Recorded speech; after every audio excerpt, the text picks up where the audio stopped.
Dred Scott wanted to be treated just like any other citizen.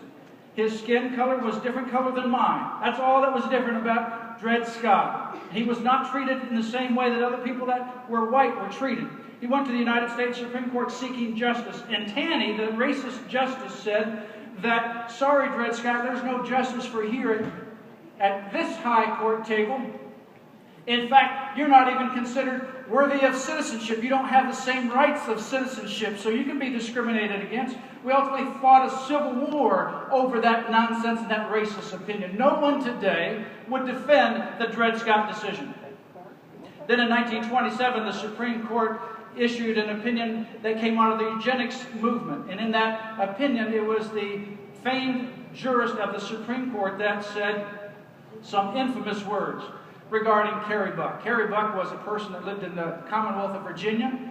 She herself had a decent IQ, but 3 previous generations in her family had low IQs.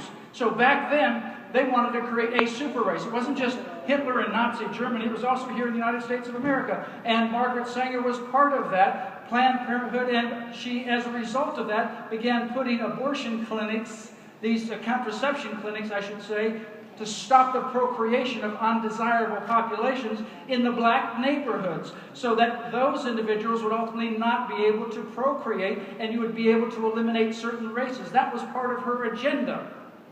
Well, that was also a test case in Virginia. They wanted to eliminate some of the undesirable people, those that would include those with low IQs. And so she was ultimately taken by the state of Virginia into a facility, and she was forcibly sterilized, so she could not have children anymore. She went to the United States Supreme Court seeking justice from the High Court's table, and the court refused her and said, no justice for you here, Carrie, because, quote, 3 generations of imbeciles are enough.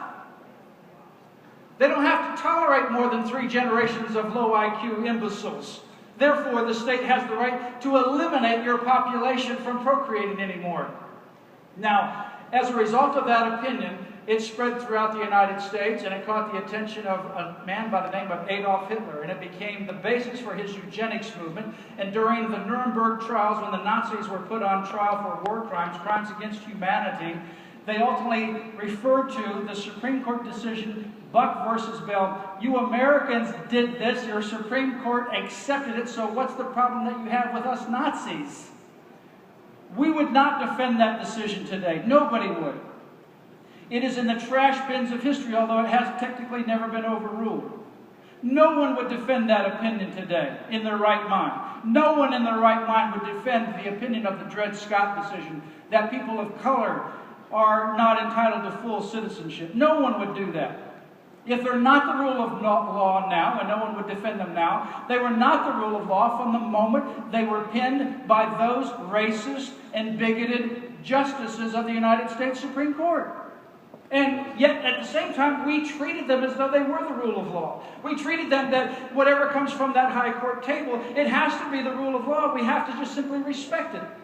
Well, as a result of what the Supreme Court 5 lawyers, and that's a term that Chief Justice John Roberts uses, not as an endearing, not as a respectful phrase, but as a derogatory phrase to his colleagues, when they issued this June 26, 2015 opinion that said marriage is now no longer just between a man and a woman, but you have a constitutional right to same-sex marriage, and no state can define marriage as the union of a man and a woman. Now, in doing so, those same 5 justices contradicted themselves from 2 years before, because in June of 2013, those same 5 justices said not once, but 3 times that states have a right to define marriage, and that is their prerogative. It's the sovereign right of those states. 2 years later, the same 5 said, no, you don't have the right to define marriage. The federal government is going to do that through the Supreme Court 5 of us. In fact, in doing so, Chief Justice John Roberts said that they ignored the Constitution. He says this: 5 lawyers imposed their will, not a legal judgment, not based on the Constitution, and not based on the court's precedent. Now, if you have 5 lawyers imposing their will, not a legal judgment, not based on the Constitution, and not based on the court's precedents, what do you have? You have tyranny.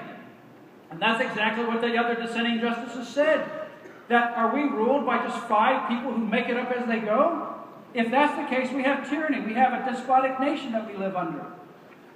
And in fact, it's not only 5 lawyers imposing their will, not a legal judgment, not based on the Constitution, not based on the court's precedent, but it is contrary to millennia of human history.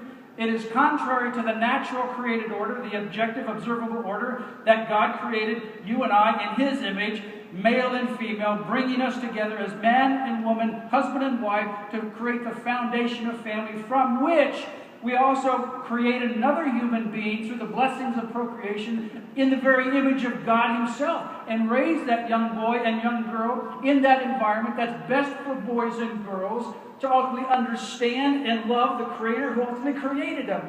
They were in contradiction to millennia of human history, to the natural created order, and to revealed law as well.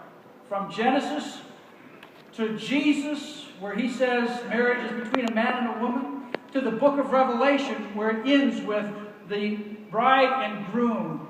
All of those passages in between, it is clear through millennia of human history that marriage is the union of a man and woman. When 5 unelected justices defy that, when are we as a people going to stop playing games, stop playing charades, and just simply think that whatever comes out of their mouth, whatever comes out of their pen, whatever comes off the printer, all of a sudden becomes the rule of law, and we, like toy soldiers, just have to lockstep follow them no matter what they say? When are we going to stop playing those games of charades? You know, last year, within 2 months of that opinion, a client that I represented, Kim Davis, found herself in jail. In order to understand Kim, why she refused to put her name and authority and title on a marriage license that would conflict with God's definition of marriage, you have to roll back the clock 4 years before that. Because 4.5 years before, Kim Davis, she said she was a good parent, but she was a bad person. She hurt people. She was someone who was self-absorbed, self-centered. She had gone through failed marriages before. And on Sunday morning, her godly mother-in-law, as her dying wish to Kim, her husband Joe, and her son, ultimately asked one question: Kim, would you just get your life together and just go to church once? Just once. And only to fulfill the dying wish of her godly mother-in-law, who passed away on that Sunday morning, Kim and the rest of the family found a church in their local community in Rowan County, only for the purpose of fulfilling that mother-in-law's wish. Check it off the list. I've done what she asked. I'm going to go about my merry way. And it was in that church service the same day that her mother went to be with the Lord, her mother-in-law went to be with the Lord, that Kim Davis heard a pastor preaching from the book of Galatians. And that pastor preached about a God who loved you, created you, gave Himself for you, and freely by His grace and forgiveness gives you eternal life if you will accept it. Kim's heart was touched. She fell down and began to weep bitterly for her life, and ultimately gave her life to Jesus Christ. So did her husband Joe. So did her son as well. And that was the turning point in Kim Davis's life. And consequently, 4.5 years later, when God raised her up to be the clerk of Rowan County, she would not be disobedient or unfaithful to her Lord Jesus Christ. She would not have the audacity to put her name and authority on a license that conflicted with God's definition of marriage. You see, because with marriage, she's not just a filing clerk. If she gets a document from a court, she may file it, but it's under the authority of a clerk, a court, or some other entity. But for marriage in Kentucky, she is the authorizer. She is the person who authorizes it. Her name is affixed to it. Her authority and title are associated with it. It doesn't exist unless there's a Kim Davis who authorizes it as that elected county clerk. And she could not bring herself to authorize something that God Himself has not authorized. She would not be disobedient to Jesus. I visited her the day after her first evening in jail. I went to go see Kim, and I saw my client in an orange jumpsuit. It's quite emotional to see your client. If you ever get a chance to know her, she is the most humble, genuine, sweet, loving individual you'll ever meet. I went in, we embraced, we shed some tears, and instead of me encouraging her, she encouraged me. She said to me, all is well. All is well. She looks back on those 6 days in jail, and those were some of the most deep spiritual moments of her life, because she was doing in the very center of where God wanted her to be. And it didn't matter whether she was there 6 hours, 6 days. She could have been there 6 years. She could still be there. But she would be at the very center of God, and God was with her in that jail cell. And it was just as comforting for her as being at home, being in church, or being on the other side of the jail when in her own home county she gave a Monday night Bible study for women who were in jail. You know, the amazing thing is that God ultimately surrounded her with people of prayer. She gets transported to the jail by a jailer who's a part-time pastor. When they check her in, the women that are working there are weeping in tears as they're booking her in. They don't understand what's going on. The men that are in the violent offender section, there for 10 years or more, all together collectively sent a message to Kim Davis in the other part of the prison saying, we stand with you and we're praying with you.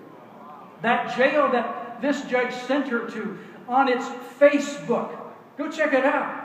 On its Facebook, several years before she ever got there, on the Facebook photograph of this jail, its own Facebook, the outside of that jail shows people from the community with their hands stretched out. Young people, old people, all different walks of life, with their hands against that jail, praying for the people that are inside that jail. God sent her into the midst of a place that was surrounded by prayer, that was infused by Christians who were there, and it was an amazing moment for her because she would not be unfaithful. And as a result of that, things happened. You know the rest of the story. A governor was elected in Kentucky who was an open, outspoken Christian, pro-life, pro-marriage, pro-religious liberty, and pro-Kim Davis. They counted him out. They said he was not going to win. Up until even the day of the election, they said he was not going to win. And he ultimately won by 9 to 10 points, a shift of 15 points in the polls. No one had him winning. On the night he was elected, he tweeted, I will be taking Christian principles to Frankfurt, the capital. The first week he ultimately was in office, he issued an executive order protecting the religious liberty of Kim Davis. A week and a half ago, the Senate passed a bill 30-8 protecting the religious liberty of Kim Davis and others, and now it goes over to the House.